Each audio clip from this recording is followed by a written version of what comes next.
بسم اللہ الرحمن الرحیم۔ مطالب الفرقان، سورہ الاحزاب، مدنی نمبر 33، آیت نمبر 35۔ قرآن مجید کی تفسیر خود قرآن مجید سے از علامہ غلام احمد پرویز صاحب، اخذ و تلخیص محمد اکبر دکشت بھارتواج، نظر ثانی ڈاکٹر انعام الحق۔ آیت نمبر 35۔ إن المسلمين والمسلمات والمؤمنين والمؤمنات والقانتين والقانتات والصادقين والصادقات والصابرين والصابرات والخاشعين والخاشعات والمتصدقين والمتصدقات والصائمين والصائمات والحافظين فروجهم والحافظات والذاكرين الله كثيرا والذاكرات أعد الله لهم مغفرة وأجرا عظيما۔ معاشرتی زندگی کے سفر میں مرد و عورت دونوں لازم و ملزوم ہیں، اس لیے دونوں کی خصوصیات یہ ہونی چاہیے کہ نمبر 1، دونوں مرد و عورت قوانین خداوندی کے سامنے سر تسلیم خم کیے ہوئے ہوں، المسلمین والمسلمات۔ نمبر 2، دونوں مرد و عورت ان قوانین کی صداقت اور ان کی نتیجہ خیزی پر دل کی گہرائیوں سے یقین رکھتے ہوں اور ان پر عمل کر کے ان کی نتیجہ خیزی کو دنیا کو دکھا دینے والے ہوں، والمومنین والمومنات۔ نمبر 3، دونوں مرد و عورت اپنی صلاحیتوں کی نشو و نما کر کے انہیں محفوظ رکھتے ہوں اور انہیں صرف وہاں صرف کرتے ہوں جہاں صرف کرنے کا حکم قوانین خداوندی کی روح سے ملے، والقانتین والقانتات۔ نمبر 4، دونوں مرد و عورت نے جو عہد اپنے خدا سے باندھا ہے، سورہ 9 آیت 111، یا بندوں سے کیا ہے اسے اپنے عمل سے سچ کر دکھائیں، والصادقین والصادقات۔ نمبر 5، دونوں مرد و عورت مشکلات اور مصائب کے مقابلے میں ثابت قدم اور مستقل مزاج رہیں، والصابرین والصابرات۔ نمبر 6، دونوں مرد و عورت انسانیت کی خدمت کے لیے شاخ ثمردار کی طرح جھکے ہوئے ہوں، والخاشعین والخاشعات۔ نمبر 7، دونوں مرد و عورت اپنی متاع کو نظام خداوندی پر نچھاور کر دینے کے لیے تیار ہوں، والمتصدقین والمتصدقات۔ نمبر 8، دونوں مرد و عورت قوانین خداوندی نے جہاں جہاں سے رکنے کا حکم دیا ہے وہاں سے رکیں اور ان پر جو پابندیاں عائد کی گئی ہیں ان کا پورا پورا خیال رکھیں، والصائمین والصائمات۔ نمبر 9، دونوں مرد و عورت اپنی عفت و عصمت کی پوری پوری حفاظت کریں، والحافظین فروجہم والحافظات۔ نمبر 10، غرضے کہ دونوں مرد و عورت زندگی کے ہر قدم پر قوانین خداوندی کو اپنے سامنے رکھیں، والذاکرین اللہ کثیرا والذاکرات۔ یہ ہیں وہ لوگ جنہیں خدا کا قانون مکافات زندگی کی ہر تباہی سے محفوظ رکھے گا اور انہیں ان کی صحیح و عمل کا اجر عظیم عطا کرے گا۔ اس باب میں مردوں اور عورتوں میں کوئی فرق نہیں، سورہ 3 آیت 194، سورہ 4 آیت 124۔ عورت خود مقصود حیات ہے، مرد کے دل کو بہلانے کے لیے کھلونا نہیں ہے۔ جب تک گھر کی زندگی کے اندر سکون و طمانینت و مودت اور رحمت نہیں ہوگی، انسان باہر کی زندگی میں اطمینان قلب سے کوئی کام نہیں کر سکے گا۔ جنگ احزاب بڑی زلزلہ انگیز جنگ تھی۔ اس جنگ کی داستان کے بعد اگلی ہی آیت میں رسول اللہ صلی اللہ علیہ وسلم کی زندگی کو زندگی بسر کرنے کے لیے نمونہ قرار دیا اور پھر گھر کی زندگی کے متعلق میاں بیوی کے تعلقات کے متعلق بات شروع ہوئی تھی۔ قرآن کریم گھر کے اندر کی زندگی کو بڑی اہمیت دیتا ہے۔ وہ بتاتا ہے کہ گھر میں سکون کی زندگی باہر کی زندگی کے اوپر بڑی اثر انداز ہوتی ہے۔ اگرچہ قانون کا ذکر کرتے ہوئے صیغے اور ضمیریں تمام مذکر استعمال ہوئے ہیں، لیکن ان میں عورتیں بھی شامل ہوتی ہیں۔ دنیا میں قانون کی کتابوں کی طرح قرآن میں بھی صیغہ اور ضمیریں مذکر ہوتے ہیں، لیکن ان میں عورتیں بھی شامل ہوتی ہیں۔ مثلا قرآن میں جہاں جہاں مومنین مذکر کے صیغے کا ذکر آتا ہے تو اس کے معنی مرد اور عورت دونوں ہوتے ہیں، یعنی مرد اور عورت دونوں مومن ہوتے ہیں۔ مندرجہ بالا آیت میں مردوں اور عورتوں کا ذکر علیحدہ علیحدہ اور نکھار کر کیا گیا ہے۔ نمایاں طور پر بتانا یہ مقصود ہے کہ مرد اور عورت دونوں ہمدوش اور یکساں چلتے ہیں۔ اگر مذکر کا صیغہ استعمال ہوتا ہے تو بھی مؤنث اس میں خود بخود شامل ہوتی ہے۔ علیحدہ علیحدہ ذکر کر کے بتایا یہ گیا ہے کہ عورتوں میں بھی وہی خصوصیت پیدا ہو سکتی ہیں جو مرد اپنے اندر پیدا کر سکتے ہیں۔ اس لیے اس آیت میں دونوں کو آیت کے آخر تک چلایا۔ غور کیجئے کہ مندرجہ بالا خصوصیات پر کیا سب خصوصیات نہیں آ گئی ہیں؟ آیت کے آخر میں مرد اور عورت دونوں ہی کے لیے حفاظت اور اجر عظیم بتایا گیا ہے۔ عورت کا مردوں کے ہمدوش ذکر سے بتانا یہ مقصود ہے کہ عورت خود مقصود بالذات ہے، مرد کے لیے کھلونا نہیں ہے۔ کیا عورت امور مملکت میں حصہ لے سکتی ہے؟ محترمہ فاطمہ جناح نے جب الیکشن میں حصہ لیا تو ہمارے ہاں فتوے آئے کہ عورت ملک کی سربراہ نہیں ہو سکتی۔ قرآن کریم نے امور مملکت یا مملکت اسلامی کے فریضے میں مرد و عورت دونوں کو شامل رکھا ہے۔ فرمایا والمؤمنون والمؤمنات بعضهم أولياء بعض يأمرون بالمعروف وينهون عن المنكر ويقيمون الصلاة ويؤتون الزكاة ويطيعون الله ورسوله أولئك سيرحمهم الله إن الله عزيز حكيم۔ سورہ 9 آیت نمبر 71۔ مومن مرد اور مومن عورتیں ایک دوسرے کے ساتھی ہیں۔ حکومت مل جانے کے بعد یہ دونوں نمبر 1 معروف کا حکم دیتے ہیں اور نمبر 2 جن امور کو اسلامی مملکت نے ناجائز قرار دیا ہے ان سے لوگوں کو روکتے ہیں۔ نمبر 3 نظام الصلاۃ قائم کرتے ہیں۔ نمبر 4 ایتاء زکوٰۃ کا فریضہ ادا کرتے ہیں اور نمبر 5 اللہ اور اس کے رسول یعنی نظام خداوندی کی اطاعت کرتے ہیں۔ ظاہر ہے کہ امور مملکت کے ان چاروں فریضوں کو ادا کرنے میں مرد اور عورت دونوں شامل ہیں، اور یہ بھی ظاہر ہے کہ نظام خداوندی قائم کرنا امت کا مقصد اولین ہے، تبھی تو حکم دیا جا سکتا ہے اور ناجائز امور سے روکا جا سکتا ہے۔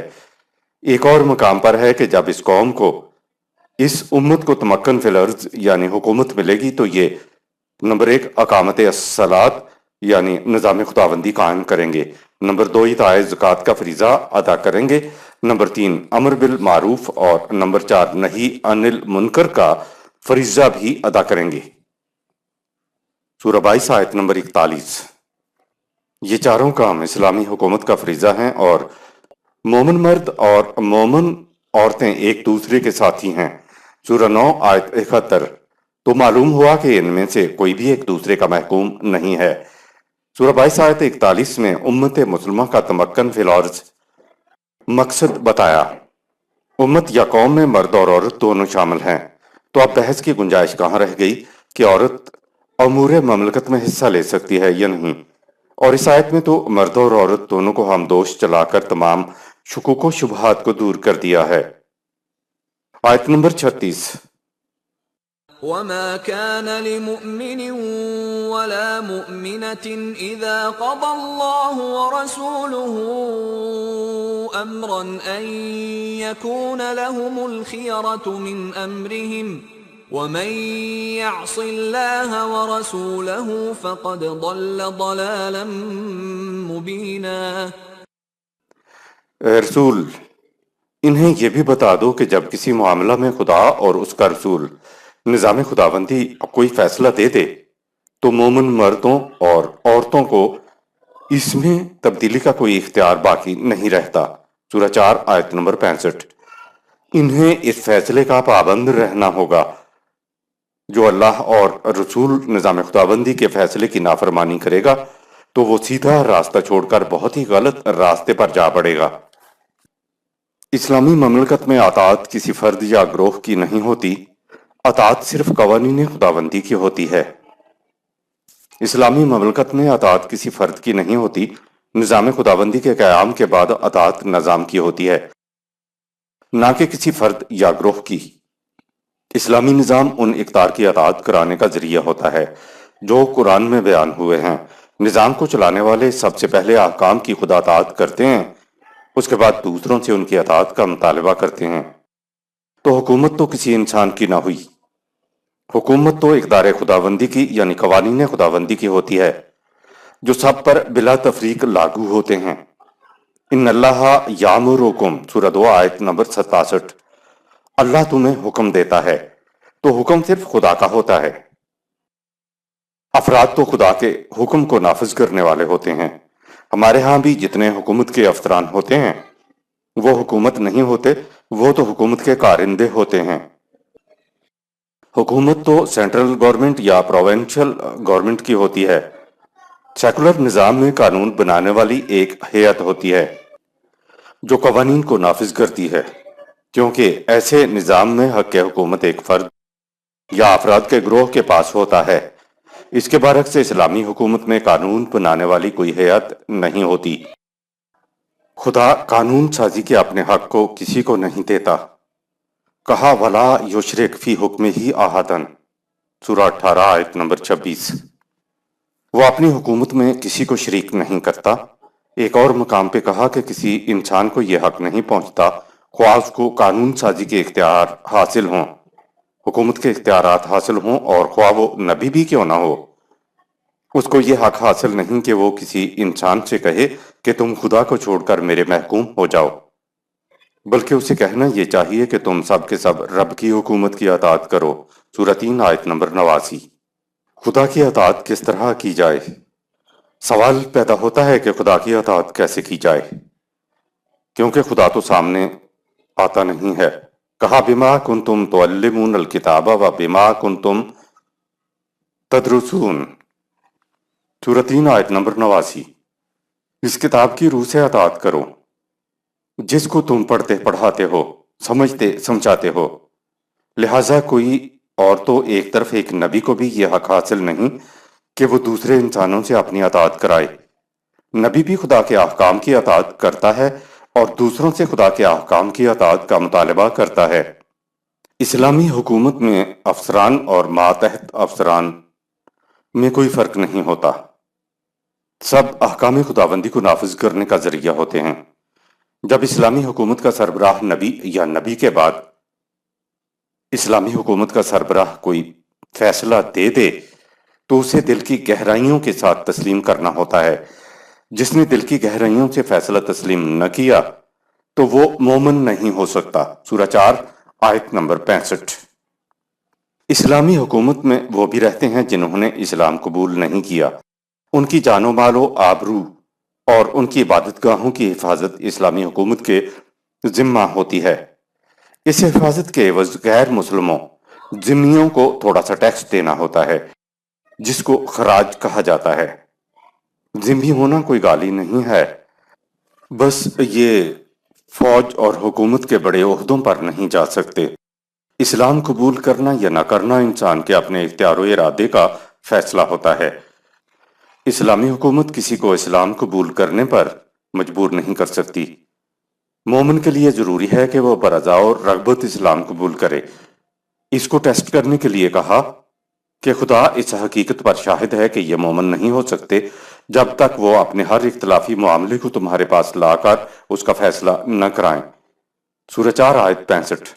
اسی اطاعت پر بھروسہ کیا جا سکتا ہے جو یسلم تسلیمہ ہو۔ سورہ 4 آیت 65۔ یعنی اسلام تسلیم کرنے کا جو حق ہے ویسے تسلیم کیا جائے۔ اس آیت میں ہے حتیٰ یحکموک فیما شجر بینہم۔ سورہ 4 آیت 65 ہے۔ شجر کے معنی درخت کے ہیں، لیکن اس کے معنی اختلاف بھی ہیں۔ لہذا قصہ آدم میں خدا نے کسی درخت کی بجائے باہمی اختلافات پیدا کرنے سے روکا تھا۔ آیت نمبر 37۔ وَإِذْ تَقُولُ لِلَّذِي أَنْعَمَ اللَّهُ عَلَيْهِ وَأَنْعَمْتَ عَلَيْهِ أَمْسِكْ عَلَيْكَ زَوْجَكَ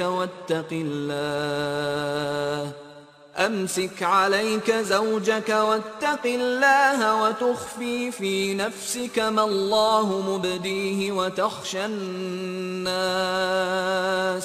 وتخشى الناس والله أحق أن تخشاه فلما قضى زيد منها وطرا زوجناكها لكي لا يكون على المؤمنين حرج في أزواج أدعيائهم إذا قضوا منهن وطرا وكان أمر الله مفعولا۔ زید پر اللہ کے بہت سے احسانات تھے، اور اے رسول تیرے ذاتی احسانات بھی اس پر بہت تھے۔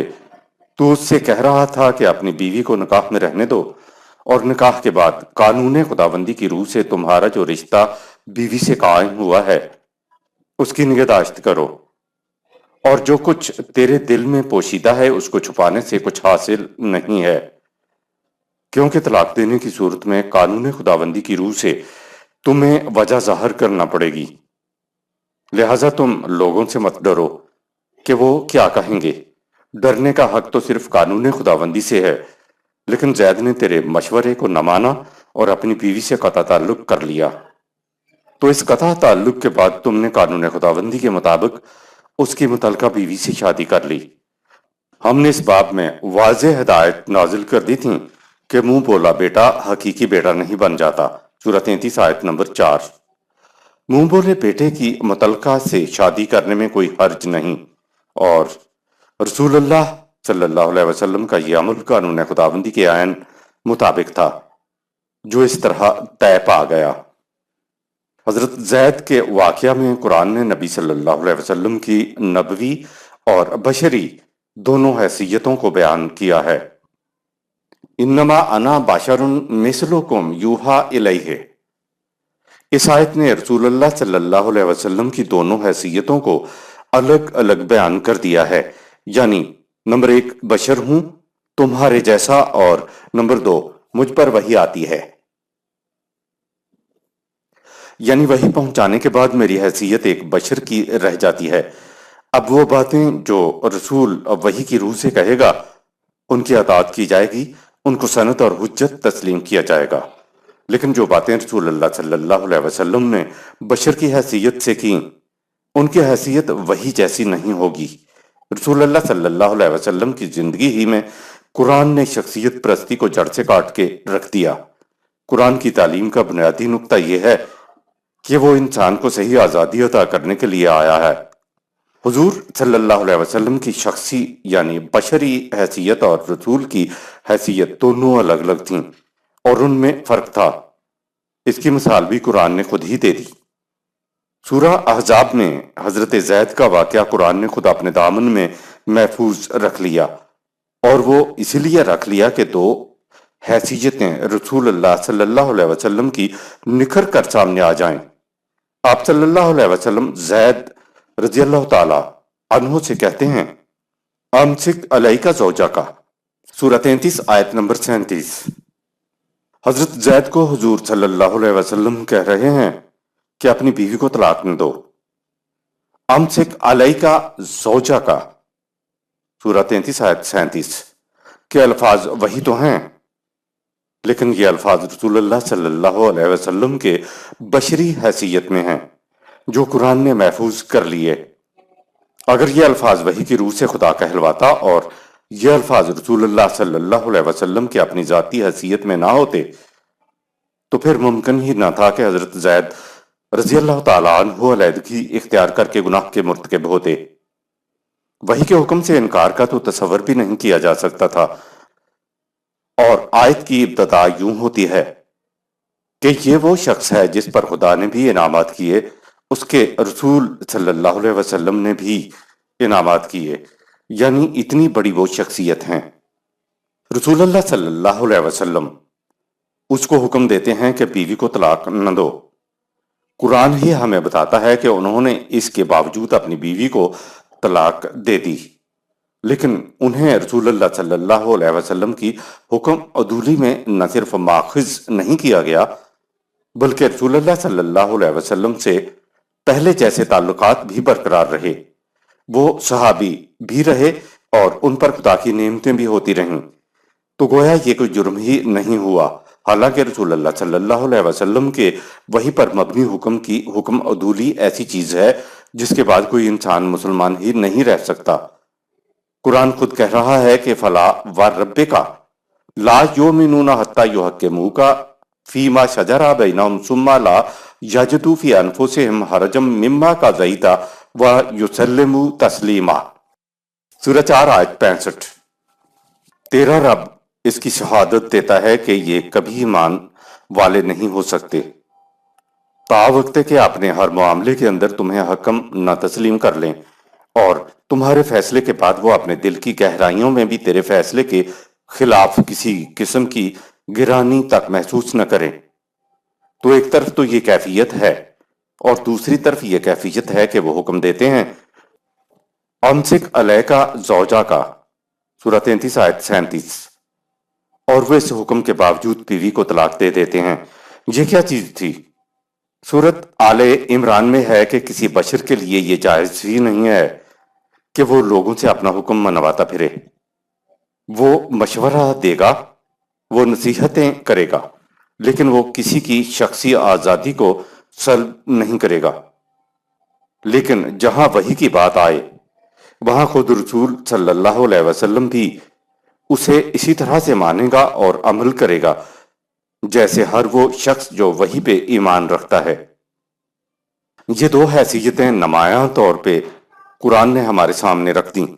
رسول اللہ صلی اللہ علیہ وسلم کی بشری حیثیت بھی قرآن نے بتا دی کہ اس کی اطاعت نہیں ہے، اطاعت صرف خدا کے احکام کی ہے، اس کی وحی کی ہے، یعنی اب سند اور حجت قرآن ہوگا، نہ کہ رسول اللہ صلی اللہ علیہ وسلم کی بشری حیثیت میں باتیں یا اعمال۔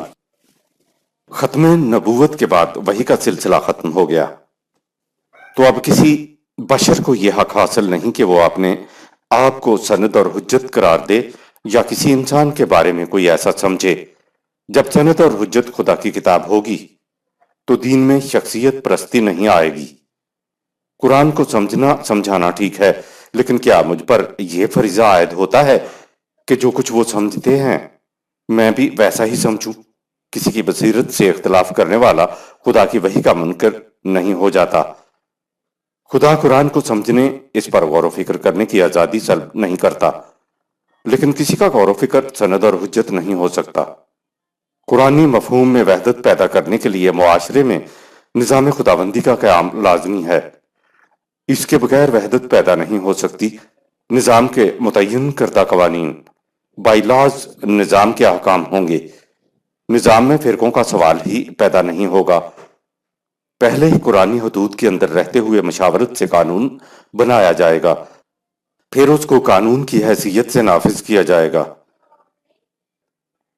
قرآن نے رسول کی دو حیثیتوں کو حضرت زید رضی اللہ تعالی عنہ کے واقعہ میں ہمیشہ کے لیے محفوظ کر لیا ہے۔ معلوم ہوا کہ رسول اللہ صلی اللہ علیہ وسلم کا ہر قول وحی نہیں تھا۔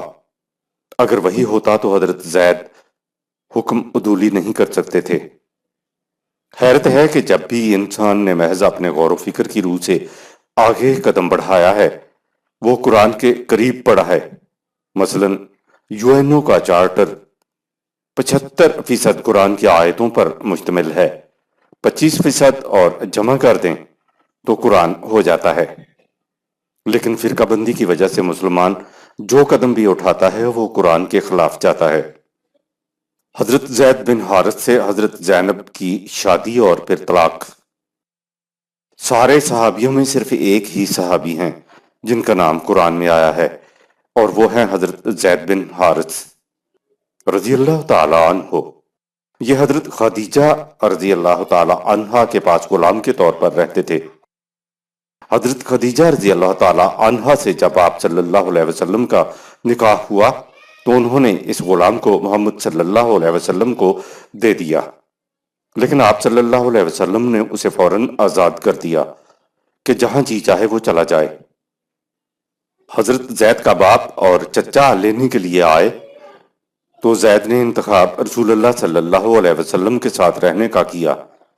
باپ اور چچا پر آپ صلی اللہ علیہ وسلم کو ترجیح دینے پر آپ نے ان کو متبنہ یعنی منہ بولا بیٹا بنا لیا۔ بعد میں یہ حکم آیا کہ منہ بولا بیٹا یا بیٹی حقیقی بیٹا یا بیٹی نہیں بن جاتے۔ محمد صلی اللہ علیہ وسلم نے اپنی پھوپھی ذات بہن حضرت زینب رضی اللہ تعالی عنہا کی شادی حضرت زید بن حارث رضی اللہ تعالی عنہ سے کر دی، غلامی سے آزاد کیا، بیٹا بنایا، قریش کی ممتاز ترین خاتون سے ان کی شادی کر دی۔ سوء اتفاق سے یہ شادی نبھ نہ سکی اور طلاق تک نوبت پہنچ گئی۔ آپ صلی اللہ علیہ وسلم نے حضرت زید رضی اللہ تعالیٰ عنہ کے محسن ہونے کے سبب انتہائی کوشش کی کہ نباہ ہو جائے۔ حضرت زید رضی اللہ تعالیٰ عنہ نے پوچھا کہ کیا یہ خدا کا حکم ہے یا آپ صلی اللہ علیہ وسلم کا ارشاد ہے؟ نبی اکرم صلی اللہ علیہ وسلم نے کہا کہ یہ میرا مشورہ ہے۔ تو حضرت زید رضی اللہ تعالیٰ عنہ نے کہا کہ معاف رکھیے، میں اپنے معاملات کو آپ صلی اللہ علیہ وسلم سے بہتر سمجھتا ہوں، اور زید رضی اللہ تعالیٰ عنہ نے طلاق دے دی۔ یہ ہے وہ بات جسے قرآن کہتا ہے کہ کسی انسان کو کسی دوسرے انسان پر حکم چلانے کا کوئی حق نہیں۔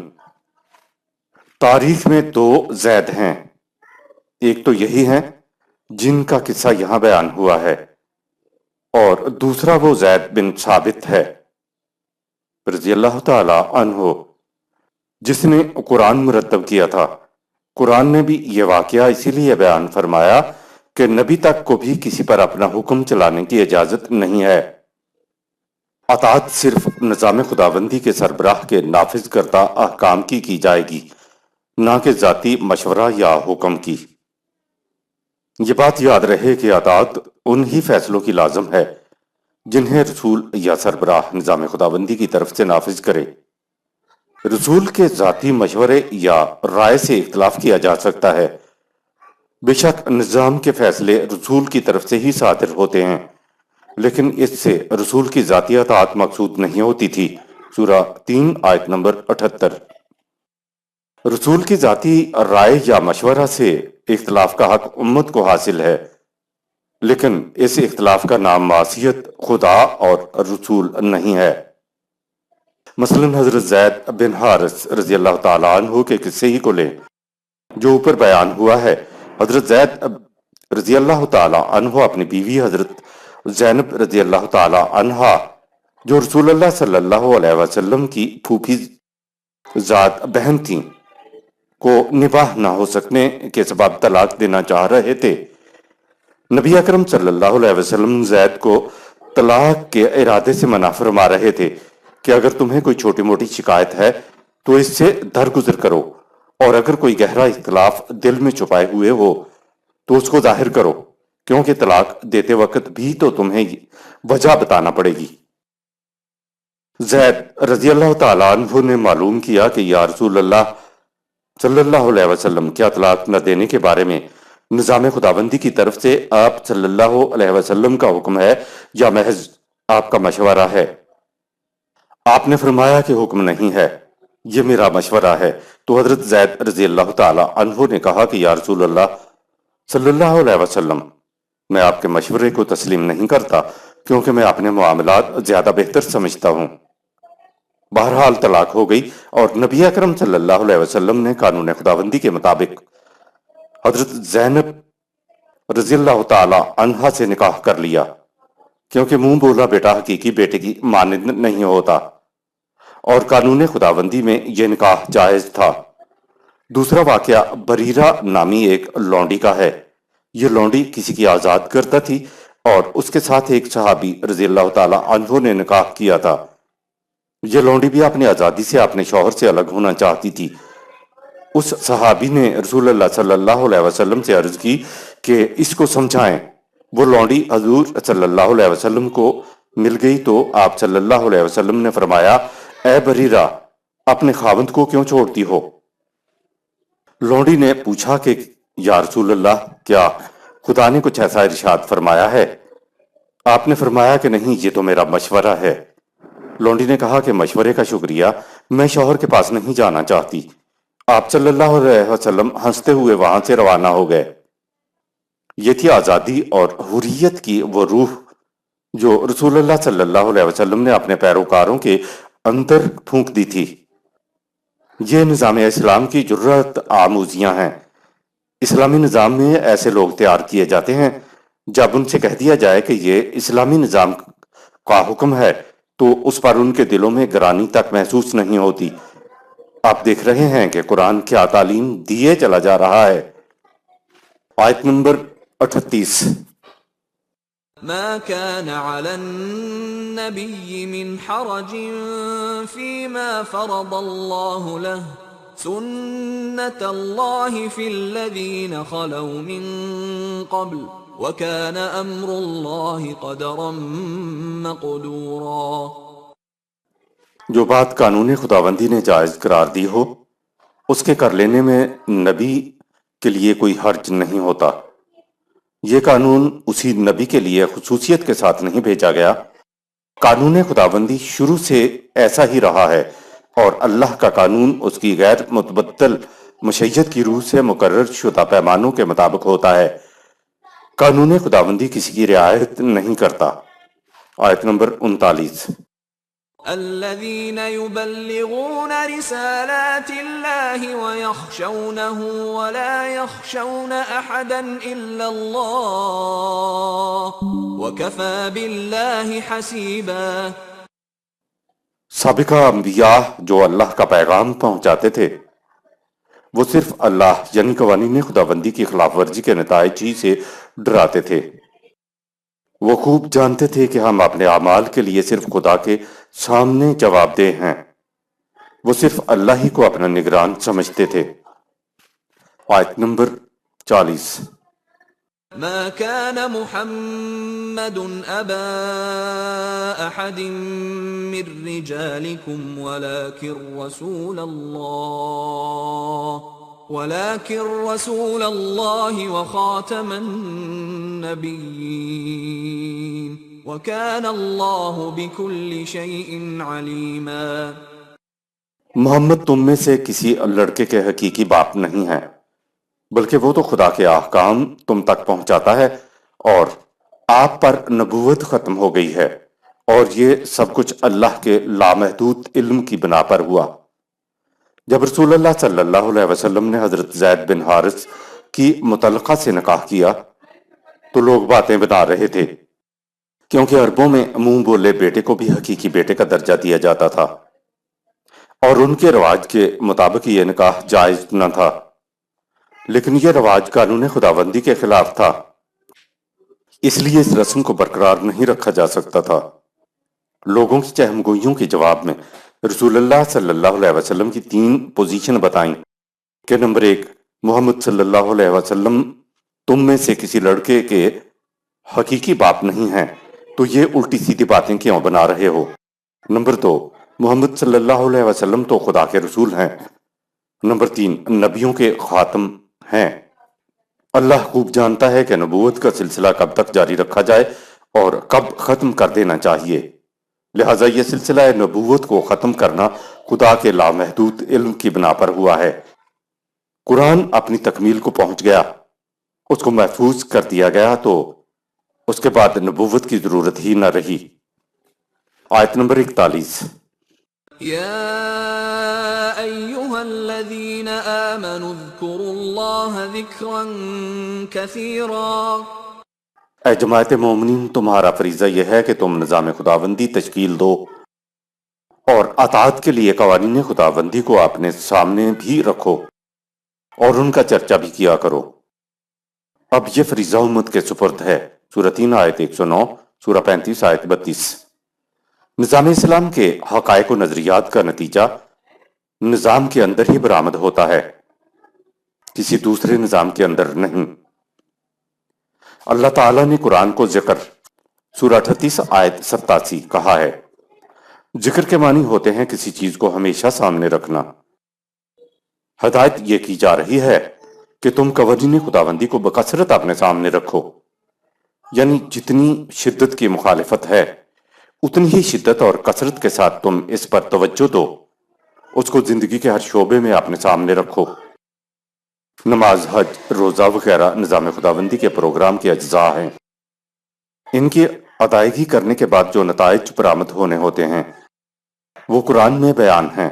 اگر ان کی ادائیگی سے وہ نتائج مرتب ہو رہے ہیں جن کا ذکر قرآن میں ہے تو یہ قرآنی نماز، حج، روزہ ہے، ورنہ کھڑے ہو کر سوچنا چاہیے کہ غلطی کہاں ہو رہی ہے، کیونکہ خدا نے ان کی ادائیگی کے نتائج غلط بیان نہیں فرمائے۔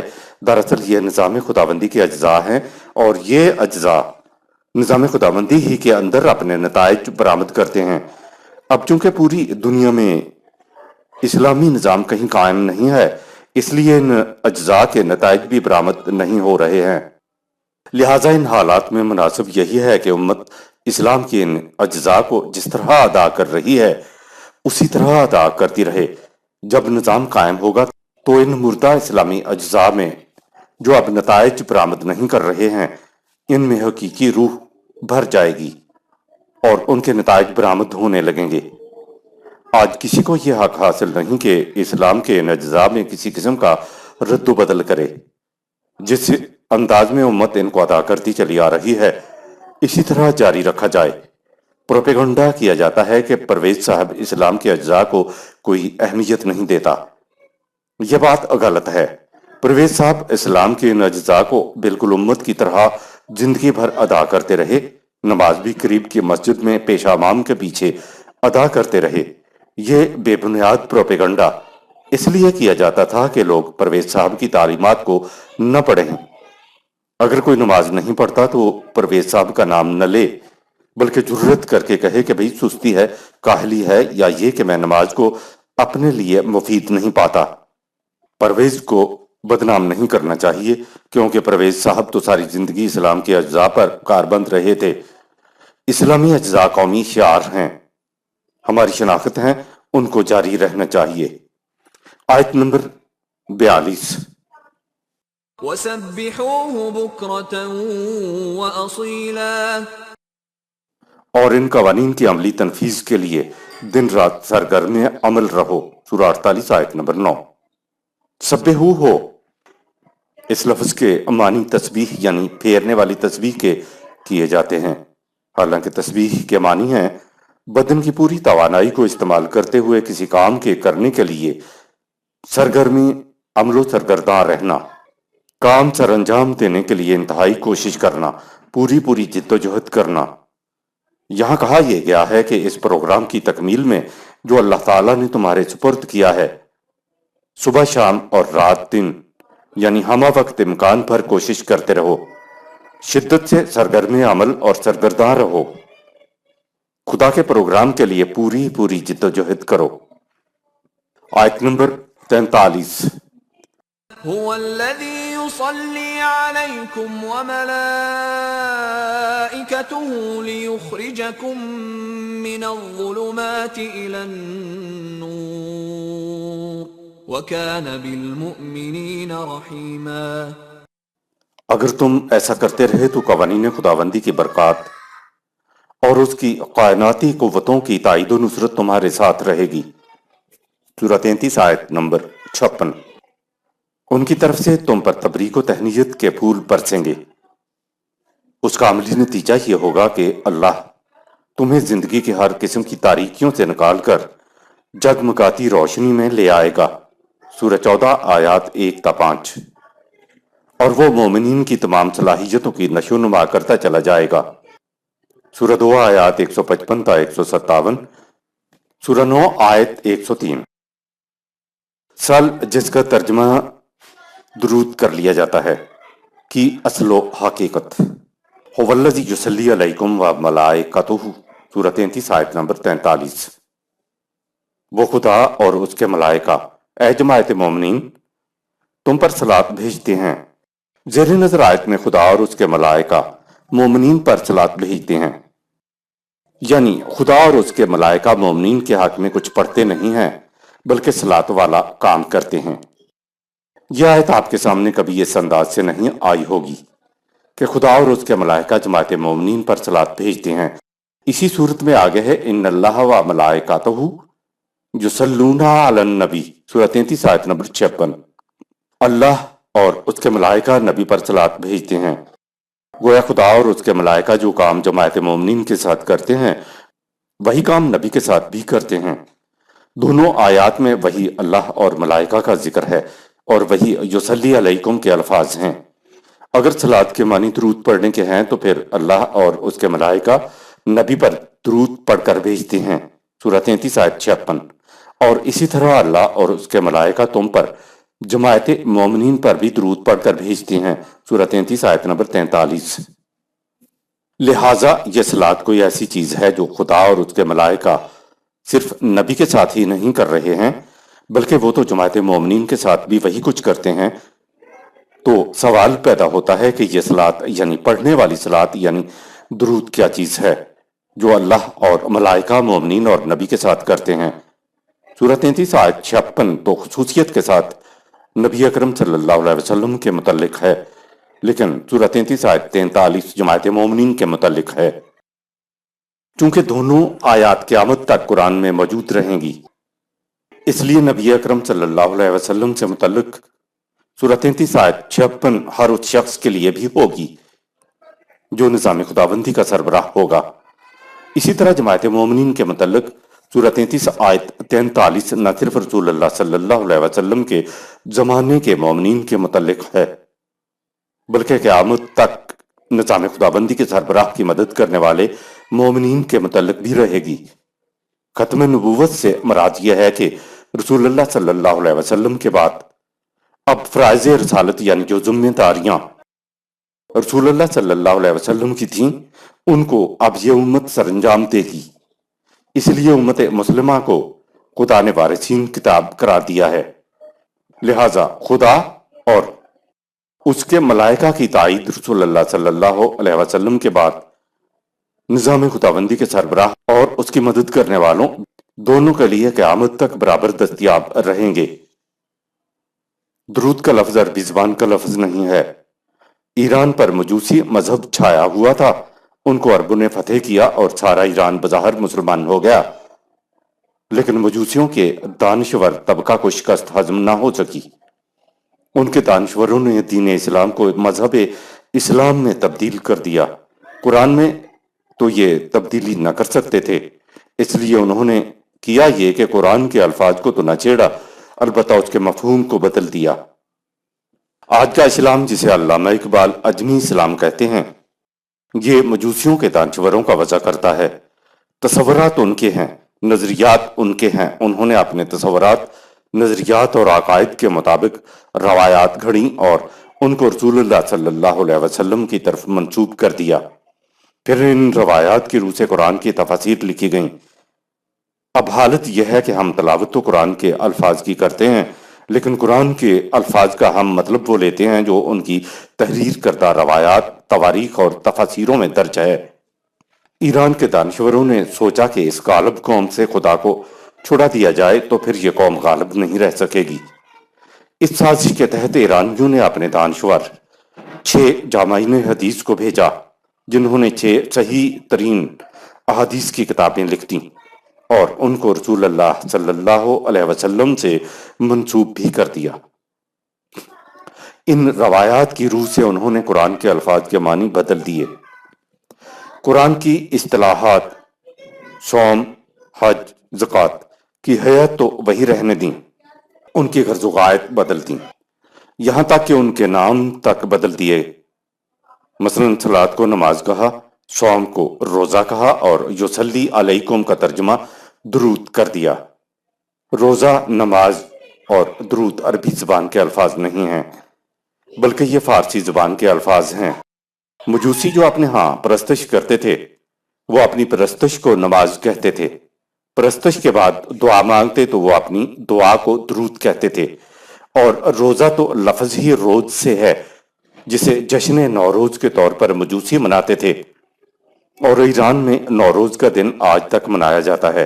انہوں نے شعار اسلام کے مقاصد و غایت ہی نہیں بدلے بلکہ ان کے نام بھی بدل دیے۔ آج اگر الصلاۃ کہا جائے تو نماز کے علاوہ اور کوئی تصور ذہن میں آتا ہی نہیں، یعنی نماز میں تو ہم کہتے ہی ہیں حیا علی الصلاۃ، تو ترجمہ کیا جاتا ہے کہ آؤ نماز کی طرف۔ آپ نے کبھی نہیں سنا ہوگا کہ یہ شخص مصلی ہے، یہ صلاۃ کے لیے جا رہا ہے، یا یہ صلاۃ ادا کر کے آ رہا ہے۔ سب نماز ہی کہتے ہیں۔ اگر نام نہ بدلا جاتا اور صلاۃ ہی رہتی تو کبھی کھڑے ہو کر سوچتے تو صحیح کہ قرآن میں جو صلاۃ کہا گیا ہے یہ ہے کیا چیز۔ نماز کہا تو ہم قرآن کی طرف تو آ ہی نہیں سکتے، کیونکہ نماز کا تو قرآن میں ذکر ہی نہیں ہے۔ الصلاۃ نماز پڑھنا ہو گیا، سبحو ہو سورہ 33 آیت 42 تسبیح پھیرنا ہو گیا، اور ذکر اللہ سورہ 33 آیت 41 جو کہا تو قلب پر اللہ کی ضربیں لگانا ہو گیا، اور درود شریف بھی پڑھنا ہو گیا۔ یہ سب کچھ کرنے کی چیزیں تھیں جو پڑھنے پر آ گئیں۔ قرآن کریم محض پڑھنے کی چیز نہیں ہے، پڑھا تو اس لیے جاتا ہے تاکہ اس کو سمجھ کر اس کے احکام پر عمل کیا جائے، لیکن روایات کی روح سے بتا دیا گیا کہ ناظرہ پڑھنے سے بھی ثواب ہوتا ہے۔ جب ناظرہ پڑھنے سے ثواب مل جاتا ہے تو پھر سمجھنے کی کون کوشش کرے گا؟ یہ کتنی بڑی سازش ہے جو مسلمانوں کو قرآن سے دور لے جانے کے لیے کی گئی ہے۔ قرآن تو زندگی کا ضابطہ ہے تاکہ اس کے پروگرام کے مطابق زندگی بسر کی جائے۔ حفاظ بھی نہیں سمجھتے کہ وہ کیا تلاوت کر رہے ہیں۔ خدا کے لیے سوچا جائے کہ کیا دنیا کی کوئی اور کتاب بھی ایسی ہے جسے آپ پڑھتے ہیں اور اس کا ایک لفظ نہ سمجھیں؟ اس کتاب نے ایسا کیا کر دیا جو اس کے ساتھ یہ سلوک ہو رہا ہے؟ ناظرہ پڑھنے سے ثواب کے عقیدے نے مسلمانوں کو مطمئن کر دیا ہے، اسی لیے تو اس کو بغیر سمجھے ہوئے تکرار اور اصرار سے پڑھا جاتا ہے، حالانکہ لفظ تلاوت کے معنی پیروی کرنا ہے۔ تلاوت قرآن مجید کے معنی ہے قرآن کی پیروی کرنا، اس کا اتباع کرنا، اس کے پیچھے پیچھے چلنا۔ کیا کبھی کسی کے ذہن میں تلاوت قرآن شریف کے یہ معنی آئے ہیں؟ ان اللہ و ملائکاتہ یصلون علی النبی سورہ 33 آیت 56۔ صلاۃ پڑھنے کی چیز نہیں ہے بلکہ یہ تو اللہ اور اس کے ملائکہ کا ایک کام ہے جو وہ نظام خداوندی کے قیام و بقا کے پروگرام کے لیے رسول اللہ صلی اللہ علیہ وسلم کے لیے کرتے ہیں۔ روایات کی روح سے مسلمانوں سے کہہ دیا گیا کہ دیکھو اللہ اور اس کے ملائکہ تک بھی اوپر بیٹھے رسول اللہ صلی اللہ علیہ وسلم پر درود بھیجتے ہیں۔ هو الذی یصلی علیکم و ملائکتہ، لہذا تم بھی درود پڑھ کر نبی اکرم صلی اللہ علیہ وسلم پر بھیجا کرو۔ اس سے تو یہ مفہوم نکلا کہ نظام خداوندی کے قیام و بقا کے لیے اے مسلمانوں رسول اللہ صلی اللہ علیہ وسلم کی کوئی عملی مدد نہ کرو بلکہ آپ صلی اللہ علیہ وسلم کے لیے درود شریف پڑھ لیا کرو۔ اور پھر طرح طرح کی درودیں بنا لی گئیں، یعنی کرنا کچھ نہیں صرف پڑھنا ہے۔ پوری آیت پڑھو تو صحیح، ان اللہ و ملائکتہ یصلون علی النبی سورہ 33 آیت نمبر 56۔ خدا اور اس کے ملائکہ نبی کے ساتھ صلاۃ والا کام کر رہے ہیں۔ ہمیں بھی کہا جا رہا ہے کہ تم بھی رسول کے ساتھ صلاۃ والا کام کرو۔ کیا کرو؟ کہا یا ایھا الذین آمنوا صلوا علیہ وسلموا تسلیما سورہ 33 آیت نمبر 56، یعنی ہم بھی صلو والا کام کر رہے ہیں۔ اے جماعت مومنین تم بھی نبی کے ساتھ صلو والا کام کرو۔ اس صلو کی وضاحت یوں کی کہ وَسَلِّمُوا تَسْلِیمًا سورہ 33 آیت 56، یعنی نبی کی اطاعت اس طرح کرو جیسا کہ اطاعت کرنے کا حق ہے۔ یہ کتنی بڑی بات ہے کہ اللہ اور اس کے ملائکہ صلو کر رہے ہیں اور ہم بھی صلو کرنے لگیں تو ہم تو اللہ اور اس کے ملائکہ کے کام میں شامل ہو گئے۔ صلو کی تشریح وَسَلِّمُوا تَسْلِیمًا کہہ کر دی، یعنی صلو ہے وَسَلِّمُوا تَسْلِیمًا کہ اطاعت کرنے کا جیسا حق ہے ویسی اطاعت کرو۔ خدا نے مومنین کو اتنا بڑا مقام عطا کیا کہ جو کام اللہ اور اس کے ملائکہ کر رہے ہیں وہی کام کرنے کا مومنین کو کہا گیا ہے کہ آؤ تم بھی مل کر ہمارے ساتھ وہی کام کرو جو ہم کر رہے ہیں، اور وہ کام ہے یصلی علیکم صلی علی کے الفاظ تو ہم روز سنتے ہیں اور پڑھتے بھی ہیں۔ امام راغب اصفہانی کی المفردات فی غریب القرآن سب کے ہاں مستند مانی جاتی ہے۔ اس لغت کی روح سے صلی اللہ کے معنی ہے: نمبر 1 کسی کی تعظیم کرنا، نمبر 2 شاباش دینا، نمبر 3 دعا دینا، نمبر 4 حوصلہ افزائی کرنا، نمبر 5 کامیاب کرانا، نمبر 6 نشو و نما کرنا، نمبر 7 کسی قسم کی خرابی یا فساد پیدا نہ ہونے دینا، اور نمبر 8 مدد کرنا۔ لہٰذا معنی ہوں گے: نبی کی تائید کرنا، نصرت کرنا، مدد کرنا، شاباش دینا، اخلاقی مدد کرنا، مورل سپورٹ کہ کیا بات ہے اے رسول تیری کہ تم نے کر کے دکھا دیا، نیز کسی کے کردہ کام پر یا جو کام کیا جا رہا ہے اس پر واہ واہ کہتے ہوئے تعریف کرنا، سراہنا۔ یہیں کھڑے ہو کر اس کے معنی کر لیجئے کہ اللہ اور اس کے ملائکہ رسول کو دیے گئے نظام کو، پروگرام کو کامیاب کرنے کے لیے اس کی تائید کرتے ہیں، اس کی مدد کرتے ہیں۔ ان اللہ و ملائکتہ یصلون علی النبی، تو اے جماعت مومنین صلو و سلموا تسلیما، تم بھی اٹھو اور یہ کچھ کرو اور جو اللہ اور اس کے ملائکہ کر رہے ہیں۔ اب بات سمجھ میں آ گئی کہ خدا پڑھنے کے لیے نہیں کہہ رہا بلکہ جماعت مومنین کو رسول اللہ صلی اللہ علیہ وسلم کی مدد و تائید کرنے کے لیے کہہ رہا ہے، اور رسول اللہ صلی اللہ علیہ وسلم کی تائید و حمایت اور مدد کے متعلق بتا دیا کہ وسلموا تسلیما کرو گے تو یہ یصلی علیکم ہو جائے گا، یعنی نبی کی اطاعت ایسی کرو جیسا کہ اطاعت کرنے کا حق ہے، تو یہ نبی کی مدد ہو جائے گی، اس کی تعظیم اور حوصلہ افزائی ہو جائے گی۔ تمہاری مدد سے رسول کا پروگرام کامیاب ہو جائے گا، جس کی وجہ سے معاشرے سے خرابی اور فساد مٹ جائے گا۔ ایک چیز اخلاقی مدد ہوتی ہے، یعنی کسی کے اچھے کام کے اوپر اتنا ہی کہنا کہ شاباش، زندہ باد، بہت اچھے۔ آپ دیکھیں گے کہ اتنا ہی کہہ دینے سے حوصلہ افزائی ہو جاتی ہے۔ کسی سے کہو تم یہ کر رہے ہو، ہم تمہارے ساتھ ہیں، ہم تمہاری تائید کرتے ہیں، ضرورت ہوئی تو ہم تمہاری مدد بھی کریں گے، تمہارے پروگرام کو پروان چڑھانے کے لیے تمہارا ساتھ دیں گے۔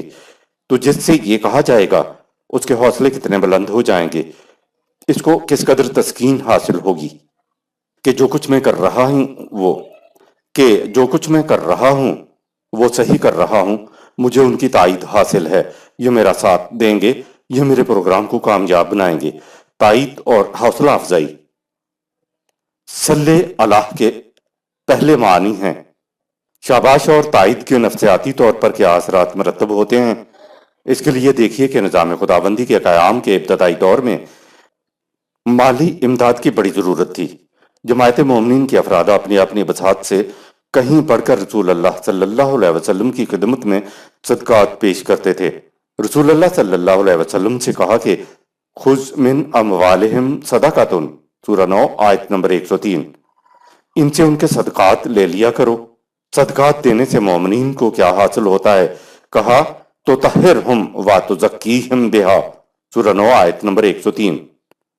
ان کے صدقات کو اس طرح استعمال کرو کہ ان کی نشو و نما ہوتی چلی جائے، ان میں پاکیزگی سیرت و اخلاق پیدا ہوتا چلا جائے۔ صدقات صحابہ کرام لائے، رسول اللہ صلی اللہ علیہ وسلم نے صدقات کو قبول فرمایا، خدا نے صدقات کا استعمال بتا دیا۔ اس کے بعد خدا نے فرمایا وصلی علیہم، سورہ 9 آیت 103، اے رسول صدقات لانے والوں کو شاباش بھی دیا کرو، ان کی تعریف بھی کیا کرو۔ صلی اللہ کے دوسرے معنی ہیں حوصلہ افزائی کی اہمیت کا اندازہ اس سے لگاؤ کہ خدا خود ایسا کرنے کے لیے کہہ رہا ہے۔ شاباش دینے سے ہوتا کیا ہے؟ کہا ان صلاتک سکن لہم، سورہ 9 آیت 103، تیری شاباش ان کے لیے وجہ سکون ہوتی ہے۔ کہا وصلی علیہم، سورہ 9 آیت 103، انہیں شاباش دیا کرو کیونکہ تیری صلات، شاباش ان کے لیے بڑے ہی تسکین قلب کا باعث ہوتی ہے۔ آج آپ کسی برخوردار کی کامیابی کے اوپر اس کی حوصلہ افزائی کیجئے کہ شاباش بیٹا کیا بات ہے، یہ لو تمہیں انعام دیتے ہیں، آئندہ بھی فرسٹ آنا۔ آپ نے صلی اللہ کے ایک معنی حوصلہ افزائی کے لیے تھے، یعنی کام کرنے والے کے کام کی تائید کرنا کہ صحیح کام کر رہے ہو، ہماری منشاء کے مطابق کر رہے ہو، ہم تمہارے ساتھ ہیں، جیتے رہو اور آگے بڑھو۔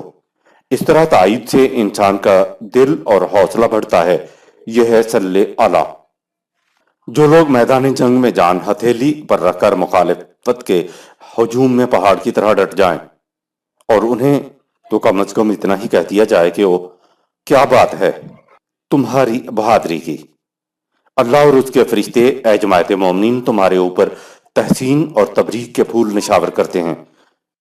یوں تو نظر آتا ہے کہ وہ دیکھنے والا مومنین کو دیکھ رہا ہے کہ یہ ہماری منشا کے مطابق کر رہے ہیں، اور بے ساختہ خدا کی زبان پر آ جاتا ہے کہ وہ شاباش تمہاری بہادری پر، ہم تمہارے ساتھ ہیں اور ہمارے ملائکہ بھی تمہارے ساتھ ہیں۔ یہ ہے هو الذی یصلی علیکم وملائکتہ۔ اور ایک دوسرے مقام پر دیکھیے کہ یا ایھا الذین آمنوا استعینوا بالصبر والصلاۃ ان اللہ مع الصابرین، سورہ 2 آیت 153۔ اے جماعت مومنین، عالمگیر انسانیت کے نظام کے قیام میں بڑی بڑی رکاوٹیں پیش آئیں گی اور سخت مشکلات کا سامنا ہوگا۔ ان مشکلات کا مقابلہ کرنے کے لیے نمبر 1 چاہیے کہ کچھ بھی حالات ہو جائیں تم استقامت اور ثبات کو کبھی ہاتھ سے نہ جانے دو، صبر، اور نمبر 2 مخالفت میں مخالفین خواہ کوئی راہ اختیار کریں تم خدا کے تجویز کرتا راستے الصلاۃ یعنی نظام خداوندی پر تسلسل کے ساتھ چلو، یقیناً اس طرح تمہیں ہمارے قانون کی روح سے بڑی قوت حاصل ہوگی۔ اس آیت میں 3 الفاظ ہیں۔ نمبر 1 استعانت یعنی قوانین خداوندی کی اتباع سے انسانی صلاحیتوں اور توانائیوں کا نشو و نما پانا اور ان میں مکمل اعتدال و توازن پیدا ہو جانا۔ نمبر 2 صبر یعنی اس خطرات کے مقابلے میں اپنے موقف پر اس طرح جم کر کھڑے ہو جانا کہ پائے استقامت میں ذرا سی لرزش نہ آنے پائے، اپنی ذات کو ایسا متوازن بنا لینا کہ حوادث سے زمانہ کے ہچکولے اسے ذرا بھی ڈاواڈول نہ کر سکیں۔ نمبر 3 الصلاۃ یعنی کسی کا نظام خداوندی کا تسلسل اور تواتر کے ساتھ اتباع کرتے چلے جانا، کسی کے ساتھ بے التزام وابستہ اور پیوستہ رہنا صلاۃ ہے۔ اس سے آگے ہے نظام خداوندی کے قیام کے دوران تمہیں کہیں جنگ و قتال، کہیں سامان خورد و نوش کی کمی، کہیں جان و مال کا نقصان، اور کہیں کھیت اور باغ اجڑنے کے خوف سے ہم تمہارا امتحان لیں گے، اور ان ثابت قدم رہنے والوں کو فتح و کامرانیوں کی خوشخبری سنا دو، سورہ 2 آیت 155۔ اس سے آگے فرمایا الذین اذا اصابتہم مصیبۃ قالوا انا للہ وانا الیہ راجعون، سورہ 2 آیت 156۔ جن کا حال یہ ہے کہ جب ان کو مشکل گھڑی پیش آتی ہے تو اس جد و جہد میں ثابت قدم رہتے ہیں اور مقصد زندگی یعنی نظام خداوندی کے قیام و بقا سے نظر ادھر ادھر نہیں ہٹاتے، اور اپنے دل کو یہ کہہ کر مضبوط کرتے ہیں کہ ہم نے تو اپنے آپ کو قیام خداوندی کے لیے وقف کر رکھا ہے اور جنت کے بدلے میں اپنی جان و مال کو خدا کے ہاتھ بیچا ہوا ہے، سورہ 9 آیت 111۔ تو مشکلیں آتی ہیں تو آئیں ہمارا قدم پھر بھی اسی نصب العین کی طرف اٹھے گا جو خدا کا تجویز کرتا ہے۔ ایسے ثابت قدم بہادروں سے متعلق فرمایا اولئک علیہم صلاۃ من ربہم ورحمۃ، سورہ 2 آیت 157۔ یہی وہ لوگ ہیں جو اپنے رب کے نزدیک مستحق علیہم صلاۃ ہیں، یعنی مستحق ہزار تبریک و تحسین ہیں۔ انہی کے لیے سامان نشو و نما کی فراوانیاں اور لطف و کرم کی بارشیں ہیں۔ اولئک ھم المہتدون، سورہ 2 آیت 157۔ اور یہی وہ لوگ ہیں جو سیدھی راہ پر چلتے ہوئے اپنی منزل مقصود پر یقیناً پہنچ جائیں گے۔ اب دیکھیے اس آیت میں علیہم صلاۃ سورہ 2 آیت 157 کے الفاظ آئے ہیں، اور سورہ 2 آیت 157 میں معنی درود کے نہیں ہو سکتے۔ اب رہ گئی یہ بات کہ خدا اور اس کے ملائکہ کی تائید و نصرت، شاباش، حوصلہ افزائی اور یہ سارا کچھ کس لیے ہے؟ فرمایا تاکہ نبی تمہیں زندگی کی تاریکیوں سے نکال کر روشنی کی طرف لے آئے، سورہ 33 آیت نمبر 43۔ گویا خدا اور اس کے ملائکہ یہ کرتے ہیں کہ تم روشن زندگی کی طرف آ جاؤ، اور روشنی کی طرف قرآن کے ذریعے ہی آیا جا سکتا ہے۔